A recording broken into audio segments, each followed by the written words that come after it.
Scancola, and Taoiseach, I'll move away and move channel away from RT for the time being to rural doctors and burnout. Dr. Fiona Kelly is one of the finest rural doctors in this country, practising in the Beara Peninsula since 2009. She is dedicated to her job. She is hardworking and almost always contactable outside working hours. She offers same-day appointments for anyone in need, and she still takes on new patients, those who move to the area, because she realises that rural GPs are few and far between. She rarely gets a lunch break, and she never gets home when she should. But in spite of all this, she still loves her job. I will take extracts from a social media post Dr. Fiona put up last Friday while on a short holiday in Italy with her family after what has been a tough year for the doctor and family. This holiday would not have been possible had it not been for a retired GP contacting Dr. Kelly after hearing her discussion on primetime in 2021 regarding the dire situation facing rural GPs in Ireland. This lovely and obliging GP, who agreed to provide cover, realised some weeks ago that her medical insurance and registration would run out at midnight Thursday night. She tried in vain to renew it for one more day, Friday. However, she was met with a resounding no and was told she would have to renew for a full year, which would cost her several €1,000. So Dr. Fiona Kelly's frantic search in Italy for a single day's cover began. She directly contacted 3 other GPs to cover Friday, but they are not renewing their registration. This seems to be the norm, older GPs retiring and nobody to take their practice.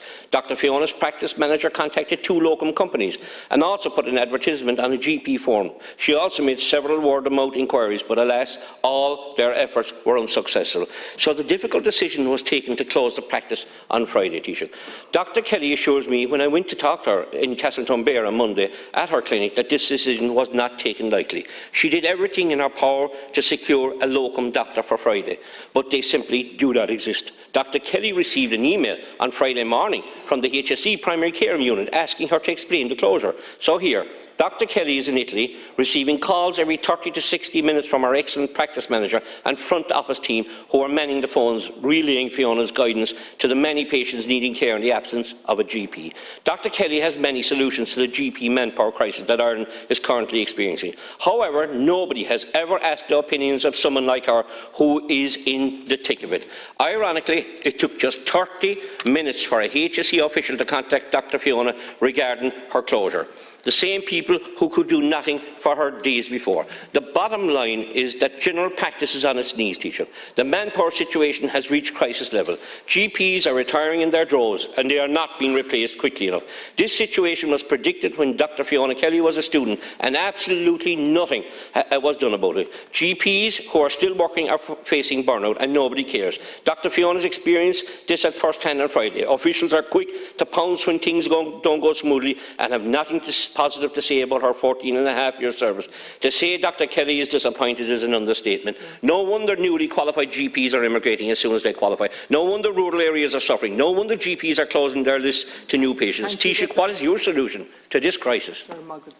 Thanks very much, Deputy, and thanks for raising this important issue. And I know Deputy Kearns raised it yesterday as well. I don't want to comment directly on Dr. Fiona Kelly or in Castleton-Bear, but I'll certainly make sure that somebody either from my office or Minister Donnelly's office reaches out to her to hear what she has to say.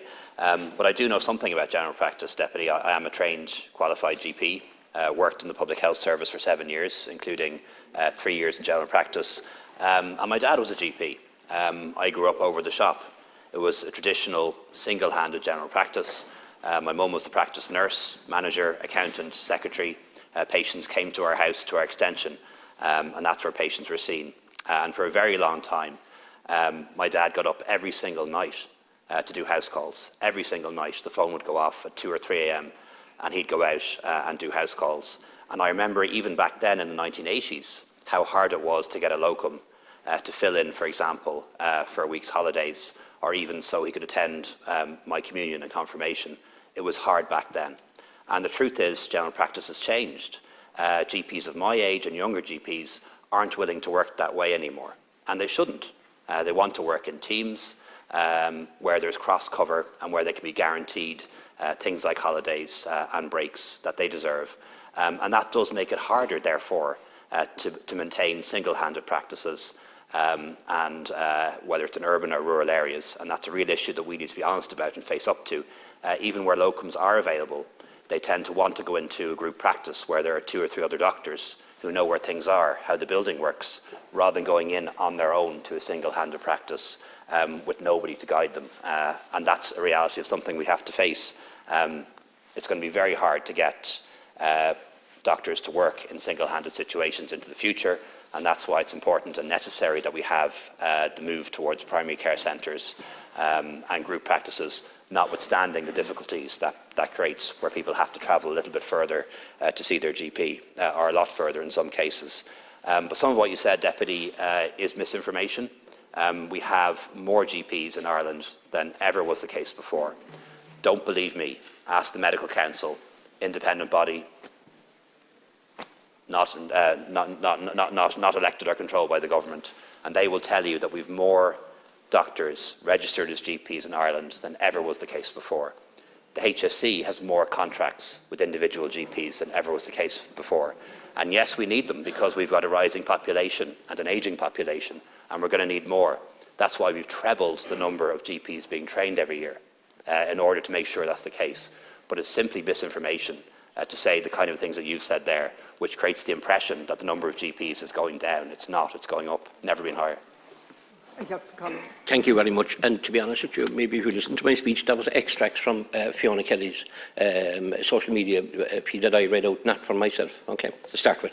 And secondly, where are the GPs you're talking about? Obviously, you'll say there might be more GPs, but we have a bigger population too, Taoiseach, and that has to be taken into account. And your answers today have given me no confidence whatsoever, and that every rural doctor and the people of Castletownbere would have wanted is similar to the same old spin.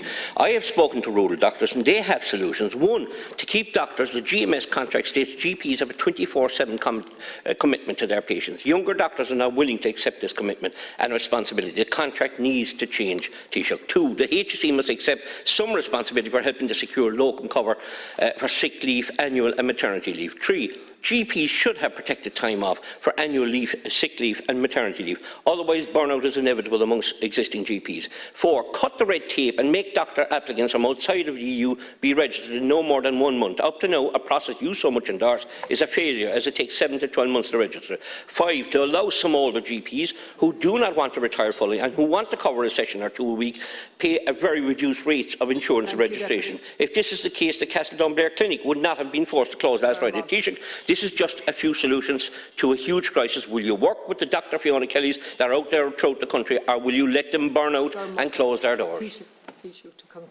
Deputy, we are working with doctors to deal with some of those issues. For example, just on the 3rd of April, we published the terms of reference for a strategic review of general practice, and that is the HSE and all stakeholders, including the ICGP, for example, and the IMO, working together to deal with some of the issues which you mentioned. But some of them are not as straightforward as you might make out, Deputy. We've had some difficult experiences with registering foreign doctors in Ireland, and just saying that we should register somebody in a month, you're asking for trouble by doing that, quite frankly. So there are a few things that we need to be very careful about, Deputy, because registering somebody in a month, fast-tracking them, doing it quickly, if they turn out to be not qualified or not the person they claim they are, the consequences are catastrophic, quite frankly, for patients. So you need to think through some of the suggestions that you're making. In terms of what we are doing, we've increased the rural practice allowance by 10%. In the agreement that we've just made with GPs the other day in relation to the extension of the GP visit cards, we've made improvements to maternity and paternity leave arrangements. And under the 2019 agreement, an additional 210 million is allocated to general practice, which is a 40% increase.